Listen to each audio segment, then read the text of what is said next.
నమస్కారం, welcome to I dream. ధర్మ మార్గం విత్ విజిత కార్యక్రమానికి స్వాగతం.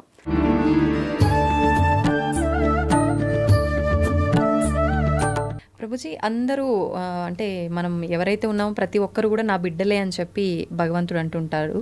అయితే మరి కొంతమంది ఏమో మంచి మార్గంలో వెళ్తుంటారు, కొంతమంది చెడు మార్గంలో వెళ్తుంటారు. అందరము ఆయన బిడ్డలే అయినప్పుడు ఆ మార్గంలో వెళ్ళే వాళ్ళని మంచి మార్గంలోకి తీసుకొచ్చే ప్రయత్నం భగవంతుడు ఎందుకు చేయట్లేదు అంటారు కదండి. ఇంటర్వ్యూ అదే మార్గం. కానీ అందరూ మారట్లేదుగా ప్రభుజీ, కొంతమందిలో మార్పు వస్తుంది. అదే అంటున్నా, పరమాత్మ ఆయన ప్రయత్నం చేస్తున్నా. ఇప్పుడు గుర్రాన్ని చెరువు వరకు తీసుకెళ్ళొచ్చు కానీ నీళ్ళు దాయించలేం కదండి. పడుకున్నవాడిని లేపచ్చు కానీ పడుకున్నట్టు నటిస్తున్నవాడిని లేపలేం కదండి. పరమాత్మ ఆయన వైపు నుంచి ఆయన ప్రయత్నం చేస్తున్నారు. ఆ పరమాత్మ చేసే ఇప్పుడు చూడండి, ఈ వీడియో ఎవరి దగ్గర వచ్చింది అనుకోండి, బై మిస్టేక్ రావట్లేదండి. పరమాత్మ మన గురించి ఆలోచించాడు కాబట్టి ఏదో ఒక రూపంలో పంపిస్తూ ఉంటాడు. భక్తుల్ని మన దగ్గర పంపించేదే స్వామి అనుగ్రహిస్తే కానీ పంపించడండి. ఎందుకంటే ప్రపంచంలో ఎంతో మంది, కొన్ని వేల మంది మారుతున్నట్టు మేము చూస్తున్నాం. ఎందుకు? కేవలం శ్రవణం వల్ల. కాబట్టి ఎవరికైతే ఆ ముఖ్యత్వం తెలుసో, ఇప్పుడు చూడండి, ఒక ఆయనకి 1 kg వెయిట్ ఉండే వజ్రం ఇచ్చారట. ఆయన ఏమనుకున్నట్టు, బాగానే ఉంది, మా ఇంట్లో ఆ త్రాసు పనిచేయట్లేదు, ఆ కేజీ మాపు చేసి అది లేదని ఈ కేజీ తీసుకొని అక్కడ పెట్టి ఉప్పు పప్పు అన్నీ వే చేసి ఇస్తున్నాడట. అయితే ఒక ఆయన వచ్చిన వాడు చూసాను, అమ్మో 1000 వచనం. నేను అన్నాడట, ఒరే ఈ కేజీ మాపు నేను ఇస్తా, ఈ రాయి నాకు ఇచ్చేసే అన్నాడు.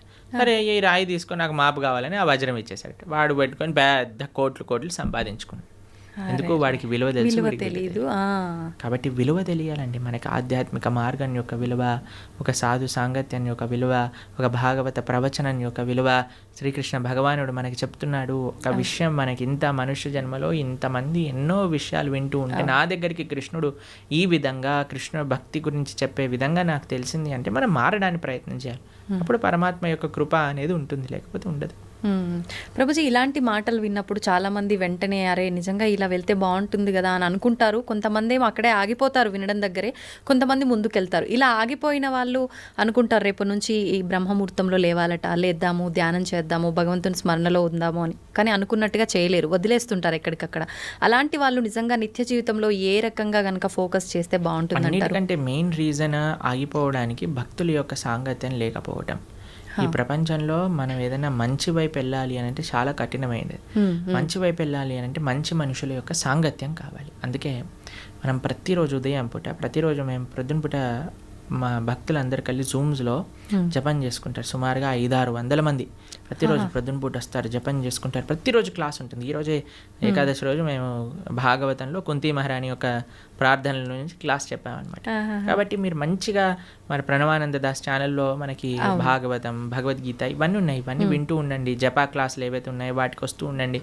మంచి వ్యక్తుల యొక్క సాంగత్యంలో ఈజీ అయిపోతుంది మంచిగా భక్తి మార్గంలో ముందుకు నడవడానికి. అందుకే లోకే సజ్జన సంగతి రేఖ భవతి భవార్ణవ తరణేన. ఒక మంచి వాళ్ళ సాంగత్యమే మనల్ని ఈజీ చేసేస్తుంది. మన సంకల్పం ఉండటం ఒకటి, కానీ ఆ సంకల్ప రీత్యా మనము వాటిని మంచి వాళ్ళ యొక్క సాంగత్యంలో యూజ్ చేసుకోవటం అనేది ఇంకా ఇంపార్టెంట్. ప్రభుజీ, కృష్ణుడి దగ్గర లేని మాయలు లీలలు ఏదీ లేదు. అయితే గాంధారి శాపం నుంచి నందవంశాన్ని ఎందుకు కాపాడలేకపోయారు? అసలు గాంధారి శాపం కృష్ణుడి పైన ఏం పంచలేదు, తెలుసా మీకు ఆ విషయం? అవునా? గాంధారి శాపం వల్ల కృష్ణుడికి ఏం అవ్వలేదు. చూడండి, సూర్యుడి పైన నేను ఒక దీపావళి రాకెట్ ఇడిచి పెడతానన్నాను అనుకోండి, సూర్యుడికి ఏమైనా నష్టం అవుతుందండి? దీపావళి రాకెట్ సూర్యుడిని ఏమైనా చేయగలుగుతుందా? ఒక వ్యక్తి, ఒక చిన్న పిల్లవాడు అనుకున్నాడు, ఇప్పుడు చూడు ఈ రాకెట్ని సూర్యుడి పైన వేస్తున్నా నేను, జుమ్ అని వేసాడు అనుకో, అది వెళ్ళి ఢామ్ అని అంటుంది, చూసావా సూర్యుడికి అయింది చూసావా అని.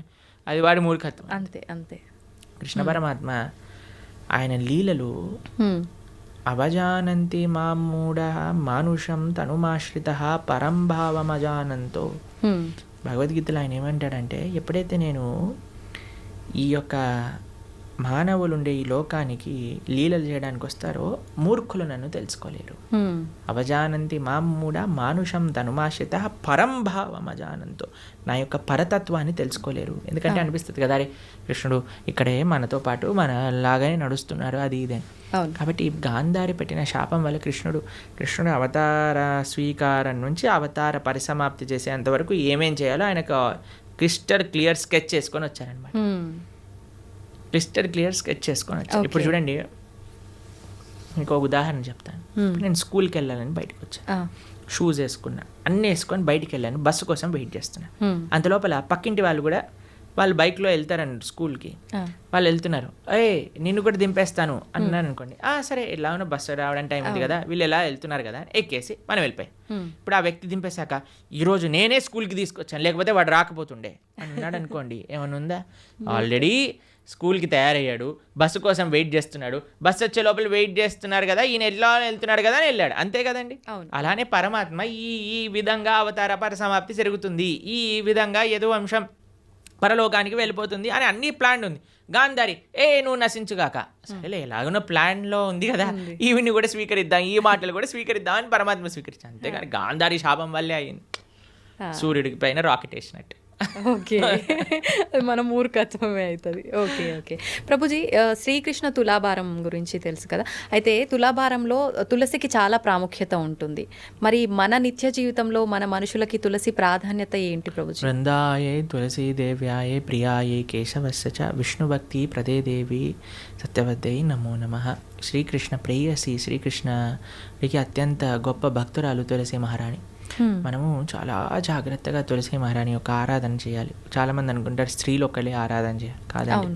ప్రతి ఒక్కళ్ళు, పురుషుడైనా స్త్రీ అయినా పిల్లవాడైనా పెద్దవాడైనా వృద్ధుడైనా అందరూ తులసి మహారాణికి ప్రదక్షిణ చేయాలి, 4 ప్రదక్షిణలు చేయాలి, నీళ్లు ప్రతిరోజు సమర్పణ చేయాలి. మా ఆలయాల్లో ప్రతిరోజు ప్రొద్దున సాయంత్రం తులసి ఆరాధన జరుగుతుంది.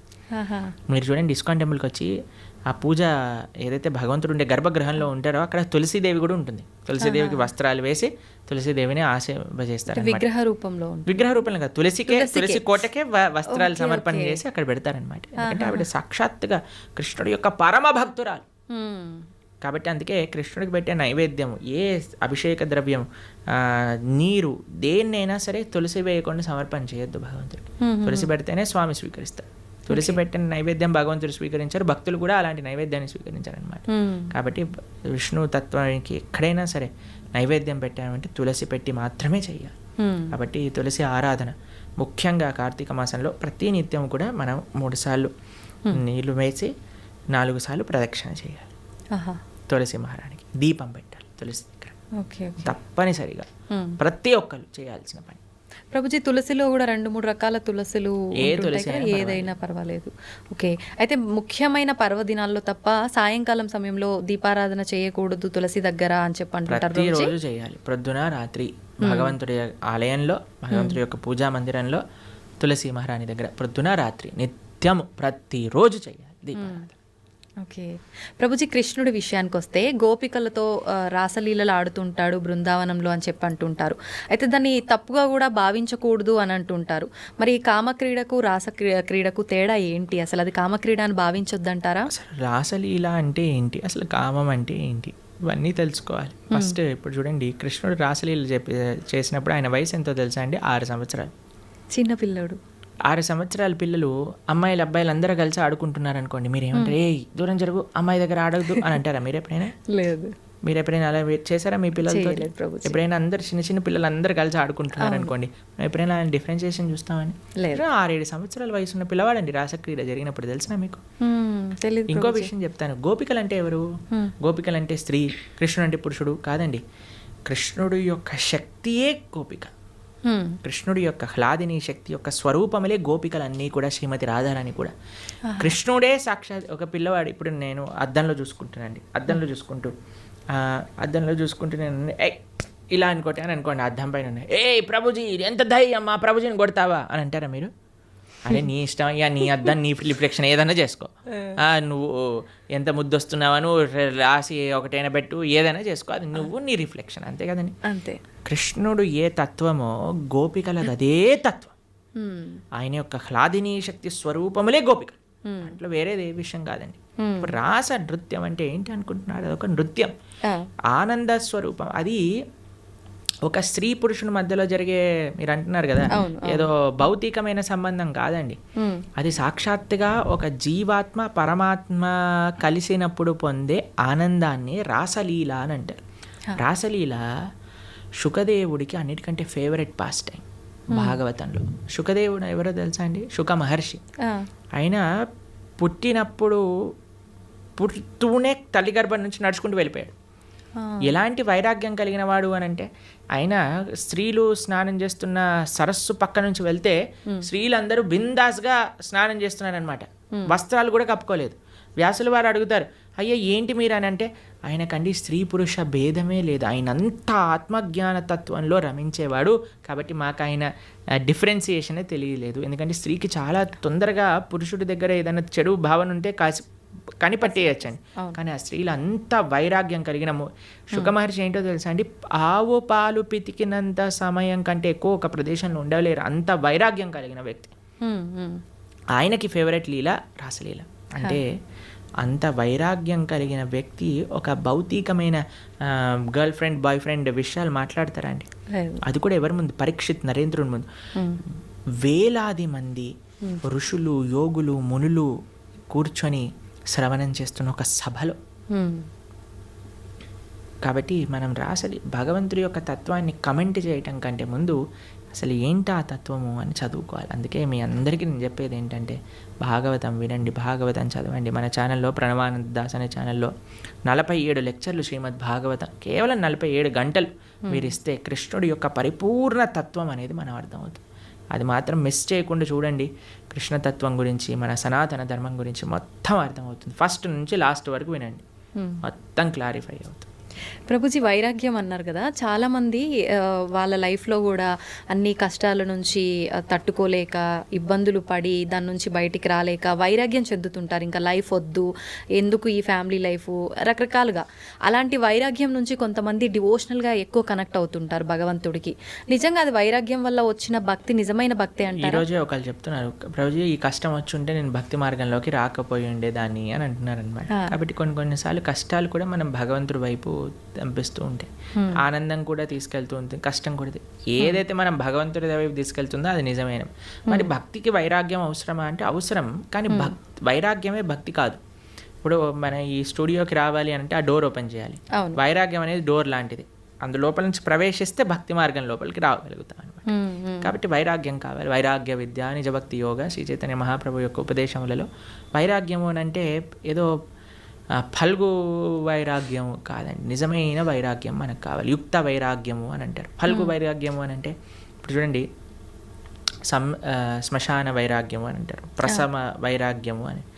ఇదంటే ఎలా అంటే ఇప్పుడు చూడండి, శ్మశానంలో ఎవరైనా కాలిపోతున్నారనుకో, మనది కూడా అదే గతి కదా. ఇంటికి వచ్చాక ఏం చేసావు అంటే, ఇడ్లీ వద్దు నాకు పెసరట్టు కావాలి. ఏం వైరాగ్యం అండి, పోయేవాడికి ఇడ్లీ తిన్నా సాంబార్ తిన్నా ఒకటే కదండి. రెండోది ఏమనుకుంటుందట అంటే, ఎవరైనా ప్రసవ వేదన ఊ అని అరుస్తున్నప్పుడు, అమ్మో నేను మాత్రం పిల్లల్ని కానీ ఇంత నొప్పి నేను భరించలేను.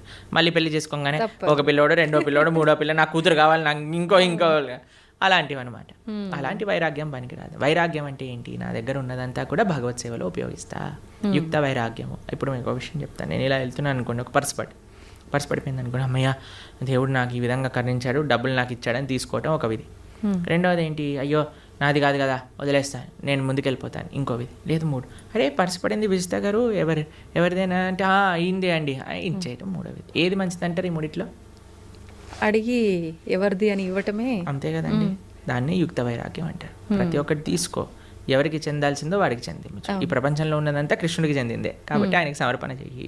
అది నిజమైన వైరాగ్యం, నిజమైన భక్తి అని అంటే. నీ కోసం నువ్వు వాడుకోకు, పరమాత్మ కోసం ఉపయోగించు, దేశం కోసం ఉపయోగించు, ధర్మం కోసం ఉపయోగించు, భాగవతోత్తముల కోసం ఉపయోగించు, భగవంతుడి కోసం ఉపయోగించు. అది వైరాగ్యం. ప్రభుజీ, భగవంతుని ఆరాధించాలంటే భక్తి ఒకటే ప్రధానమా? శరీరం కూడా శుచిగా ఉండాలి అంటుంటారు. నిజంగా శరీరం శుచిగా ఉండటం అంటే ఏంటి? మీరు అన్నారనుకోండి, ప్రభుజీ మా పిల్లల్ని స్కూల్కి పంపిస్తాను కానీ యూనిఫామ్ అయ్యాను, యూనిఫామ్తో ఏం సంబంధం ఉండండి, వాళ్ళకి చదువుకోవడం కావాలి, వాళ్ళు చదువుకోవాలని ఇచ్చి ఉందంటే స్కూల్ వాళ్ళు ఎలా చేస్తారండి? ఏమంటారు, ఫస్ట్ యూనిఫామ్ వేసుకొని రా, అంతే కదండి. అవునా కదా? స్కూల్ షూస్ పైన మొత్తం బురద జల్లి పంపించి, బురద ఉంటే ఏంటి, నువ్వు చదువు చెప్పు, ఆయన చదువు నేర్చుకోవడానికి వచ్చావు, నువ్వు చదువు చెప్పడానికి వచ్చావు, షూ బూట్ ఇవన్నీ అంటావు ఏంటి అని అంటారా మీరు? ఏమంటారా? అమ్మ టీసీ ఇస్తాను, తీసుకెళ్ళు, మీ పిల్లల్ని వేరే స్కూల్లో జాయిన్ చేయించు అని అంటారు. అంతేనండి. గోర్లు ఎందుకు కట్ చేసుకోవాలండి, గోర్లకి చదువుకి ఏం పని ఉంది అంటే, మా స్కూల్లో పీటీ సార్ ఉంటే వాడు పెద్ద కర్ర పట్టుకొని పాట్ అని కొట్టేవాడు, గోర్లు పెరిగాయండి. అందరు పీటీ పీరియడ్ ముందు అందరు పళ్ళతో మొత్తం పడేసేసేవాళ్ళు అనమాట, హడలు వచ్చేసేది అనమాట. వామ్మో పీటీ ఈరోజు థర్స్డేనా అని అందరు హడలిపోతుండేవారు అనమాట. మీరు తినారా ప్రభుజీ అట్లా దెబ్బలు? అంటే గోర్లతో కొరికేసాం అనమాట. దెబ్బలు తినే ముందు. ఓకే, తెలివైన మూవ్ అనమాట అక్కడ. అయితే భక్తికి చాలామంది అడుగుతారు, ఈ శుచి ఏంటి, స్నానం చేయటం ఏంటి, ఇదంతా మూర్ఖత్వం, వీళ్ళంతా చాదస్తం, పైత్యం అని అంటూ ఉంటారు. కాదండి, మీకు భక్తి హృదయంలో ఉండాలి అని అంటే దాన్ని ఎక్స్టర్నల్గా కొన్ని రూల్స్ అండ్ రెగ్యులేషన్స్ పాటించాలి. శుచి, స్నానం, ప్రొద్దున లేవంగానే స్నానం చేయటం, మనం కాలకృత్యాలు తీర్చుకున్నాక స్నానం చేయటం, మడితో ఉండటం, అక్కడిక్కడ ముట్టుకోకుండా మంచిగా ప్రేమతో భగవంతుడికి నివేదన చేయటం, ఇవన్నీ కూడా ఆధ్యాత్మిక మార్గంలో మనకి మంచి వైపు నడిపిస్తూ ఉంటుంది అన్నమాట. కాబట్టి శుచి, శుభ్రత అనేది చాలా ఇంపార్టెంట్ అండి. ఇప్పుడు చూడండి, ఈ రూమ్ అంతా నీట్గా ఉంది కాబట్టి ప్రశాంతంగా మనం మాట్లాడుకోగలుగుతాం. కెమెరామ్యాన్లు వాళ్ళు పనిచేస్తున్నారు, మనం ఇక్కడ ఇంకా మొత్తం చిందర బిందర పేపర్లు ఇక్కడ పడిపోయి, ఆ లైట్లన్నీ కింద కూసిపోయి, మొత్తం గోలగోలు ఉందనుకోండి, మనకి చెప్పాలి, మాట్లాడాలి, ఫస్ట్ ఈ రూమ్ క్లీన్ చేయండి తర్వాత చేస్తామంట. అంతే కదండి. అంతే. ఏంటండి మేము ఇంటర్వ్యూ చేయడానికి వచ్చాం, ఇంటర్వ్యూ చేయండి, ఇవన్నీ ఎందుకు అని అన్నారనుకోండి, బాగుండదు కదా అది. కాబట్టి శుచి, శుభ్రత, కరెక్ట్గా మనసుకి కనెక్షన్. ఇప్పుడు చూడండి, ఇంటికి వచ్చారనుకోండి, ఇంట్లో అన్ని నీట్గా ఉండి చక్కగా సాంబ్రాణి, మా ఇంటికి వచ్చినప్పుడు బ్రహ్మాల ఆరాధన చేశాక సాంబ్రాణి పొగ వేస్తారనమాట. అప్పుడు ఆ ఆధ్యాత్మిక గుడికి వచ్చిన వాతావరణంలో లాగా ఉంటుందన్నమాట. అంతేగాని అన్ని చిందర బందర వేసి అందరు ఇలా పడిపోయి కూర్చున్నారు అనుకోండి, అప్పో ఎందుకు వచ్చాను రా బాబు, ఎక్కడికైనా వెళ్ళిపోతే బాగుండు అనిపిస్తుంది. కాబట్టి మనకి మనసుకి బాహ్యమైన శుచి, శుభ్రత, వీటికి కనెక్షన్ ఉంది. కాబట్టి దాన్ని జాగ్రత్తగా తెలుసుకొని మనం శుచి, శుభ్రత పాటించాలి. మన ఛానల్లోనే సదాచారము అనే ఒక కోర్స్ మనం చేసామన్నమాట. ప్రణవానంద దాస్ ఛానల్లోనే సదాచారం గురించి చెప్పాను. అసలు వంట ఎలా చేయాలి, అసలు మనం శుభ్రత ఎలా మెయింటైన్ చేయాలి, స్నానం ఎలా చేయాలి, అన్ని విషయాలు అందులో ఉన్నాయి. 7 లెక్చర్లు ఉంటాయి, మొత్తం శుచి, శుభ్రత గురించి తెలుసుకోవచ్చు అనమాట. అది కూడా వినండి, చాలా మంచి పనికొస్తుంది. ఓకే ప్రభుజీ, చాలామంది కాదు, ప్రతి ఒక్కరు కూడా అసలు ఏది శాశ్వతం కాదు అని అందరూ చెప్తుంటారు. అయితే అది తెలిసి కూడా మనం అన్నిటిపైన వ్యామోహం పెంచుకోవడము, ఈ బంధాలు, బంధుత్వాలు, వీటన్నిటిపైనే ఫోకస్ చేస్తూ ఉంటాం. ఎంతసేపు కూడా లగ్జరీ లైఫ్కి అలవాటు పడిపోతుంటాము. అసలు ఏంటి, నేను ఎందుకు వచ్చాను, అసలు ఎందుకు జీవించున్నాను, నేను అసలు ఏం చెయ్యాలి అనేది ఎలా అర్థమవుతుంది? ఈ ప్రశ్నలకు సమాధానం. ఇప్పుడు 2 ఎక్స్ట్రీమ్స్లో ఉంటారండి. ఒకటి టూ అటాచ్డ్ లేదా టూ డిటాచ్డ్. భక్తి అలా కాదు.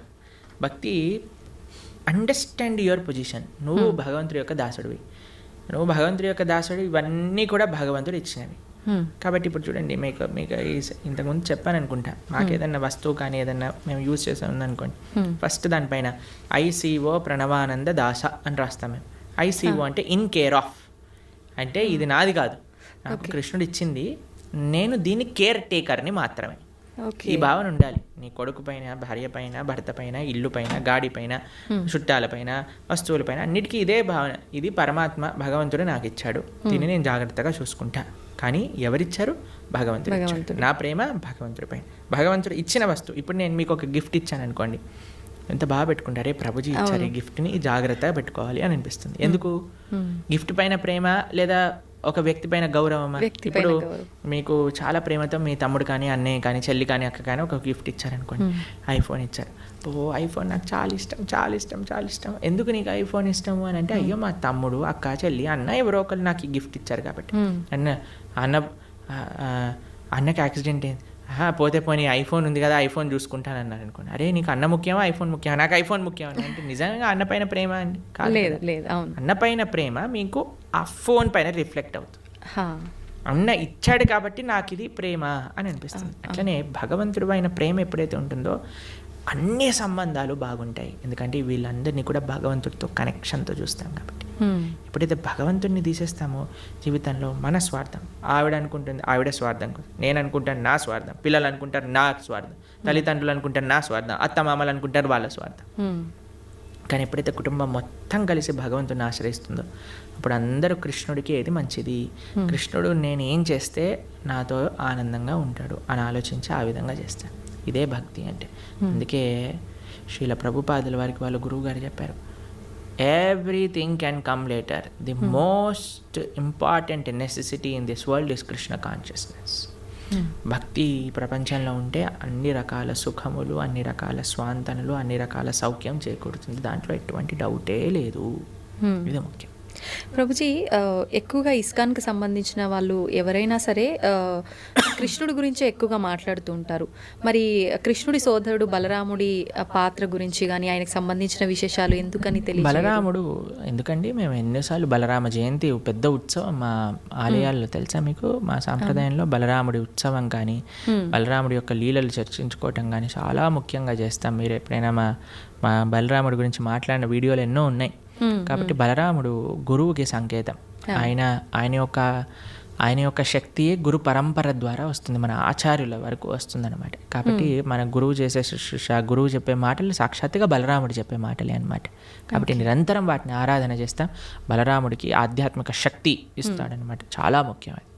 ఓకే, నిజంగా చాలా మంచి విషయాలు తెలియజేశారు ప్రభుజీ. ముఖ్యంగా కార్తీక మాసము, దామోదర పూజ, ఎక్కువగా కృష్ణుని ఆరాధించే వాళ్ళు ఉంటారు. ప్రత్యేకించి ఈ మాసంలో ఎలా ఆరాధించాలి, ఏంటి అసలు ఈ సమాజంలో మనం భక్తి మార్గం వైపు ఎలా వెళ్ళాలి, ఇలాంటి మంచి విషయాలు తెలియజేసినందుకు And for more videos, Please subscribe to iDream. Please subscribe to iDream. Please subscribe iDream. And please subscribe to iDream.